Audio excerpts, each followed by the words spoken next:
मेरे दोस्त, काबिलियत किसी उम्र की मोहताज नहीं होती। काबिलियत किसी के पास भी हो सकता है, बस उसको यूज करने वाला अच्छा होना चाहिए।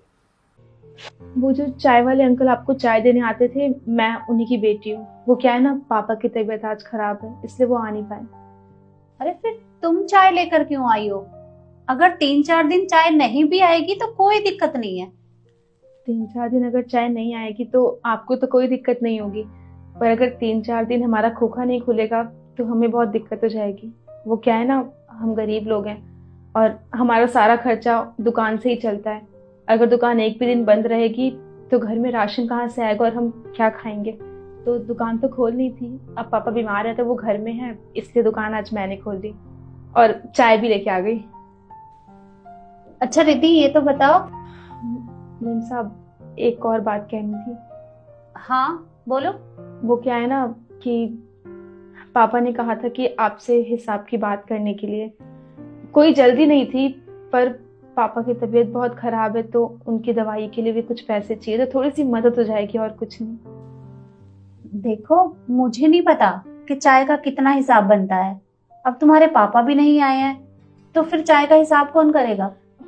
मीम साहब, पापा ने मुझे हिसाब बताया था, मुझे याद है।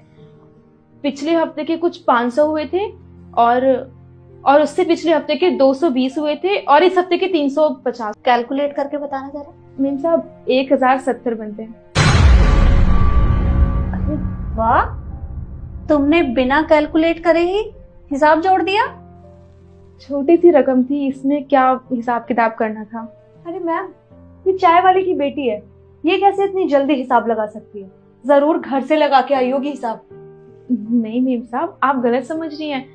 मैं ये घर से नहीं करके आई थी, मैंने अभी अभी किया है। अच्छा, तुम घर से हिसाब लगा के आई हो? तो ये बताओ, 480, 820 और 310 कितने हुए? रुको, मैं कैलकुलेटर निकालती हूँ। 1610। बिल्कुल सही जवाब। तुमने तो बिना कैलकुलेटर ही फिर से बता दिया। मैम, मैंने इसे 3 संख्या दी थी ना, अब मैं तुम्हें 7 संख्या दूंगी। अब बताना क्या हिसाब हुआ। 700, 220, 450, 500, 810, 110 और 260 कितने हुए? 3050।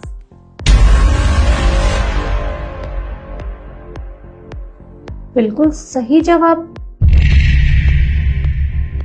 पर कैसे? तुमने बिना कैलकुलेट किए ही बिल्कुल सही जवाब दिया है। जब तुम इतनी पढ़ी लिखी हो तो फिर तुम ये चाय का काम क्यों कर रही हो? तुम स्कूल या फिर